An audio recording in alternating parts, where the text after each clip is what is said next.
a Negro boy in the South. We say black now. All right, black. All right. All right. Is it not the same thing? What? No, Negro. We are taught that all people are named after country. Chinese are named after China. Cubans are named after Cuba. Irish people are named after Ireland. Indonesians named after Indonesia. Japanese are named after Japan. Australians are named after Australia. But there's no country named Negro. Mm. All right, then let me... You understand? I understand. You're not as dumb as you look. Let me rephrase. Do I look that dumb? No, it's okay.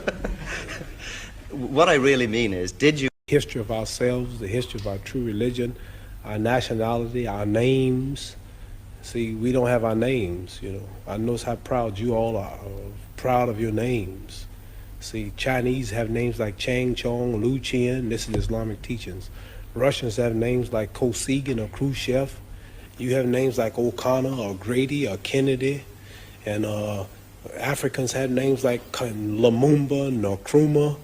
And Jews got names like Weinstein and Goldberg, and Italians got names like Dundee and Benvenuti and Marciano. But we have names like Grady and Clay and Hawkins and Smith and Jones and Johnson, but we are black. These are the slave names. Yeah, when I heard this, I knew it was the truth. It's history.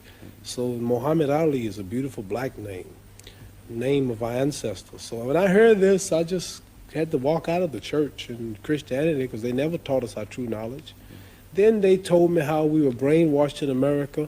We see Jesus, he's white with blonde hair and blue eyes.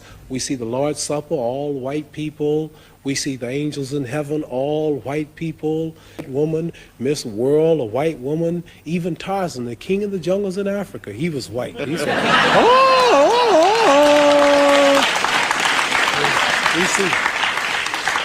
We see a white man swinging around Africa, with a diaper on.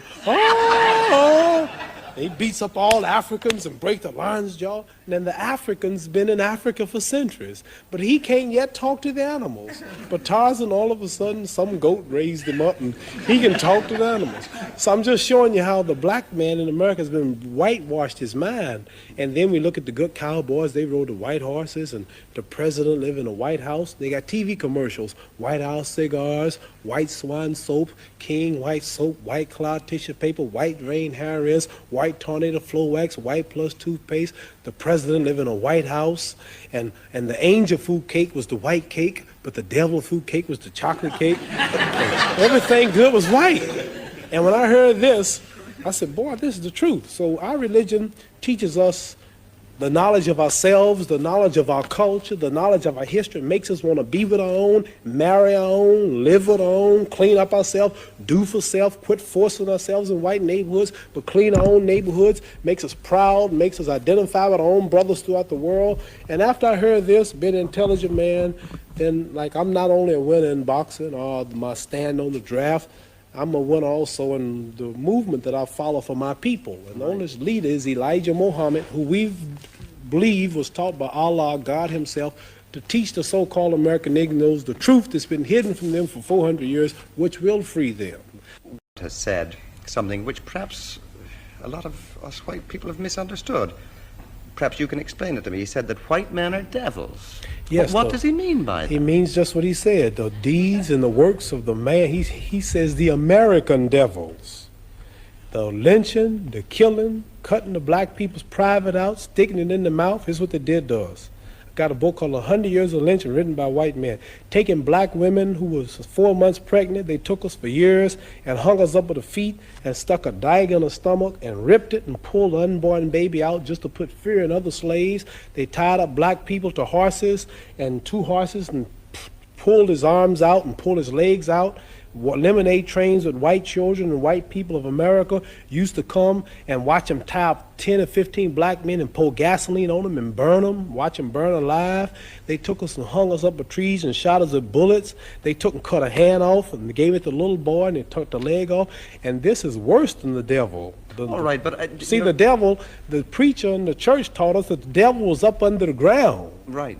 And he'll wait till he died before he burn us up. This white devil in America was worse because he burned us while we was alive. He didn't wait till we died. So what I'm trying to say is the deeds and the works. And I think this, if Elijah Muhammad can stand in America for 42 years before my little black self was born and say that the American white man is the devil, then the white man should get up and say you are a lie and carry him to court and say we are not the devil. Not one American, not one government official, one mayor, one senator, none of them will stand up and say that they are not devils and this man is lying. So what am I to do?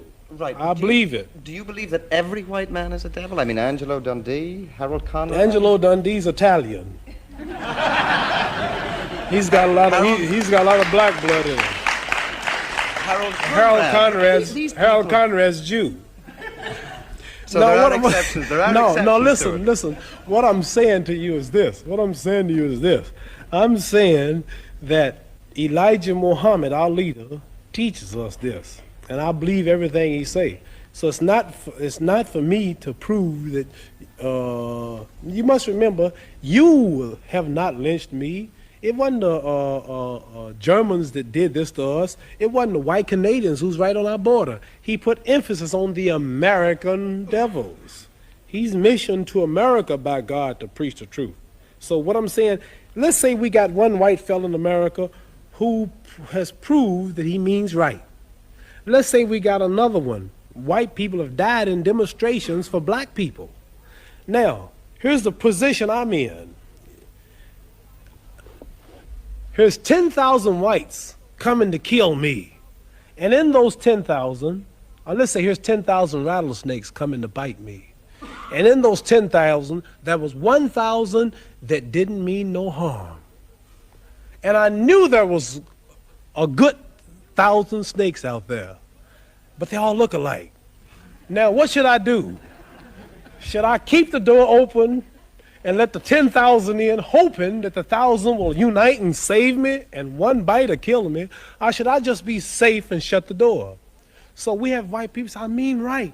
I have a black husband. Oh, my children are black. I love everybody. I really believe you. But I'm sorry, man, there's 10 more thousand behind you that don't feel that way. I'm just sorry, but what am I going to do?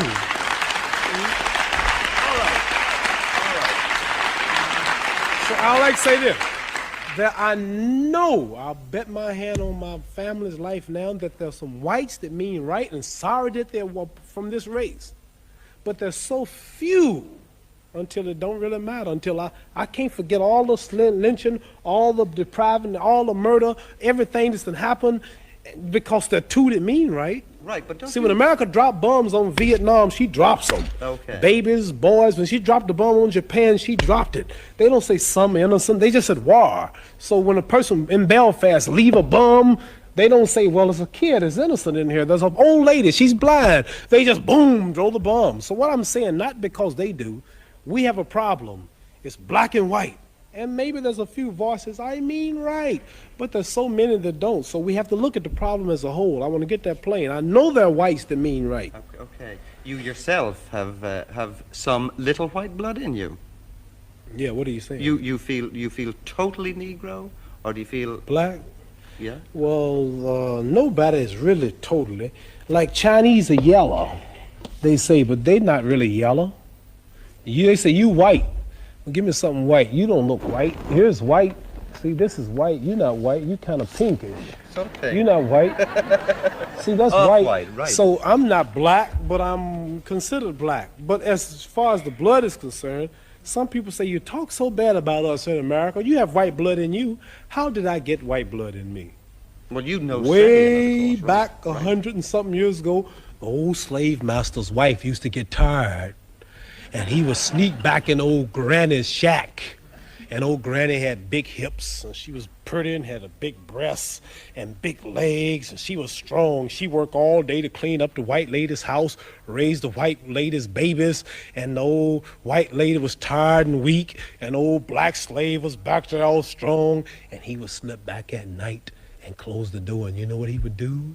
I can guess. You can guess what he would do. And then here come me, half black. See?